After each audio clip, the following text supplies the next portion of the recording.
بہت غور سے جملہ سننا، فیصلے کے سال آ رہے ہیں. اب دنیا کی زندگی میں زیادہ وقت باقی نہیں، پوری دنیا کی زندگی میں زیادہ وقت باقی نہیں.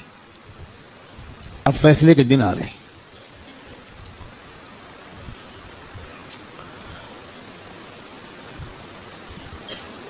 پہلے جیسا اب زمانہ نہیں ہے. ایک ایک دن جو گزر رہا ہے یہ فیصلے کے دن سے ہمیں قریب کر رہا ہے. اور فیصلے کے دن کی جو سب سے بڑی علامت ہے کہ اب فیصلے کے دن قریب ہے وہ ہے فلسطین کے حالات. کیونکہ اب بہت بڑے بڑے واقعات ہوں گے. دجال کی آمد بھی بہت دور نہیں ہے، اور حضرت عیسیٰ کی آمد بھی بہت دور نہیں ہے، اور امام مہدی کی آمد بھی بہت دور نہیں. اب مسئلہ یہ ہے کہ اگر اب بھی ہم گناہوں کی زندگی میں لگے تو ہمیں اللہ دجال کے ساتھ کھڑا کر دے گا، توبہ کی توفیق بھی ہم سے چھین لے گا. حضرت امام مہدی کے دشمنوں کے لشکر میں ہم کھڑے ہوں گے. اب یہ دیکھو، یہ وہ وقت ہے، کچھ پتہ نہیں کس وقت اگلا قدم اٹھ جائے. جو نشانیاں اللہ کے رسول نے بتائی تھی آخری فیصلہ کن دور کی، بڑی تیزی کے ساتھ آ رہی. اس میں ایک نشانی یہ تھی کہ بہت بھیانک جنگ ہوگی یہودیوں کے درمیان اور اصلی ایمان والوں کے درمیان. اس لیے جو کچھ اس وقت غزہ اور فلسطین میں ہو رہا ہے اس سے ہر ایمان والے کا ایمان ہزاروں گنا ہر منٹ میں بڑھنا چاہیے، اس لیے کہ وہی ہو رہا ہے جو اللہ کے رسول بتا کر گئے تھے. جس وقت وہ آپ بتا رہے تھے اس وقت تو فلسطین میں کوئی مسلمان تھا ہی نہیں،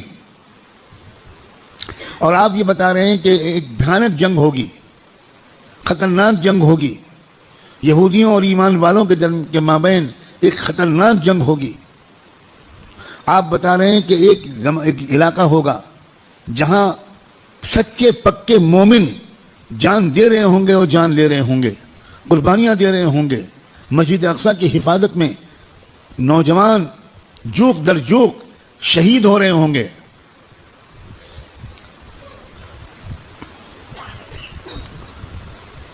اور اللہ وہاں کے مجاہدوں سے سب سے زیادہ خوش ہوگا. اصلی ایمان والے وہیں پر ہوں گے. یہاں تک کہ جب صحابہ نے پوچھا کہ یہ لوگ جن کے بارے میں آپ کہہ رہے ہیں سچے پکے مومن، یہ کہاں ہوں گے؟ آپ نے فرمایا یہ بیت المقدس اور اس کے چاروں طرف ہوں گے، مسجد اقصیٰ اور اس کے چاروں طرف ہوں گے. بالکل ٹھیک وہی جو کچھ آپ نے فرمایا تھا اس وقت وہاں ہو رہا ہے. ہم لوگ اسی زمانے میں ہیں. آپ اس سے خوش ہوں یا آپ اس سے ناراض ہوں، ہم کو اللہ نے وہی زمانہ عطا فرمایا جس میں ہم اپنی آنکھوں سے اللہ کے رسول کی بات کو سچا پکا ہوتا ہوا دیکھ رہے ہیں. تو اس وقت وہاں جو ہو رہا ہے اس سے ہر لمحے ایمان کو بڑھنا چاہیے ہمارے. یہ ہمارا ایمان کی مضبوطی کی وجہ. لوگ الٹا سمجھ رہے ہیں یہ جو کچھ وہاں پر ہو رہا ہے اس سے خوف اس کے دل میں آ رہا ہے جو سمجھا ہوا نہیں ہے، ڈر وہ رہا ہے جو سمجھا ہوا نہیں ہے. لیکن جو سمجھا ہوا ہے قرآن و حدیث کو، اللہ کے رسول کی باتوں کو، وہ یہ کہہ رہا ہے کہ یہی تو وہ فرمایا تھا اللہ کے رسول نے، جو ہو رہا ہے وہی ہو رہا ہے جو اللہ کے رسول فرما کر گئے تھے. اس کا مطلب یہ ہے کہ آپ کی نبوت برحق ہے، آپ سچے رسول ہیں. آپ نے اس وقت یہ فرمایا تھا جب اس کے کوئی آثار نہیں تھے. اب آپ نے جو آئندہ کے بارے میں فرمایا تھا کہ جو ہوگا، جب وہ ہو رہا ہے اور پچھلے 6 مہینے سے ہو رہا ہے بلکہ پچھلے 75 سال سے ہو رہا ہے جو اللہ کے رسول بتا کر گئے تھے، تو اس کے بعد میں جو ہوگا اس مقابلے کا آخری انجام، اس کے بارے میں اللہ کے رسول نے جو کچھ فرمایا وہ بھی یقیناً ہو کر رہے گا. اور وہ کیا ہوگا؟ وہ یہ ہوگا کہ اللہ کے کلمے کا بول بالا وہاں سے پھیلنا شروع ہو کر پورے عالم کی ہر کچی پکے گھر میں اللہ کا کلمہ داخل ہوگا.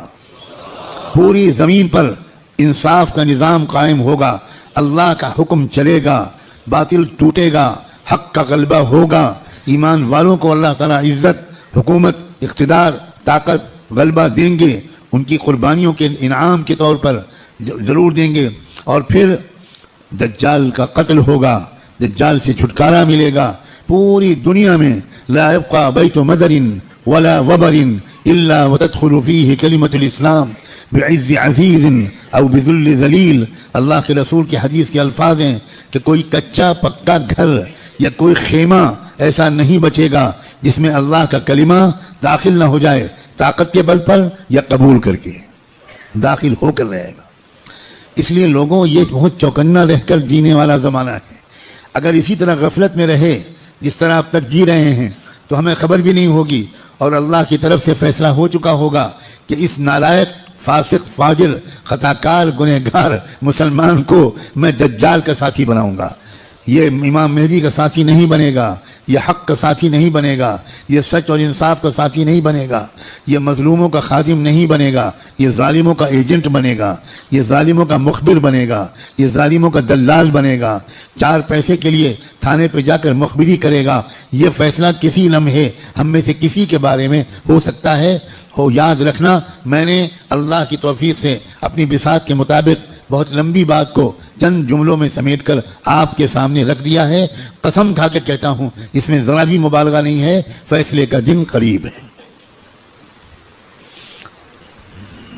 اب اگر گناہوں کی طرف واپس لوٹے، اب اگر پچھلی زندگی کی طرف واپس لوٹے، جن غلطیوں کو چھوڑنے کا فیصلہ کیا ہے، بار بار اللہ تعالیٰ سے عہد کیا ہے، بار بار رو رو کر انفرادی اور اجتماعی طور پر یہ ارادہ کیا ہے کہ اب گناہ کی طرف واپس نہیں جائیں گے، دوستو اب اگر واپس گئے تو پتہ نہیں پھر دوبارہ توبہ نصیب ہوگی کہ نہیں، کیونکہ یہ جو دن اب آ گیا زمانہ، اس زمانے کو پہچاننا علماء کا فرض ہے۔ علماء کی ذمہ داری ہے کہ وہ اس دور کو پہچانیں۔ پچھلے دور کی روایتی باتوں سے کام نہیں چلے گا، اب آپ کو اکابر علماء کے پاس رہنا پڑے گا، کچھ مہینے گزارنے پڑیں گے، تربیت لینی پڑے گی، ان کا اعتماد حاصل کرنا پڑے گا۔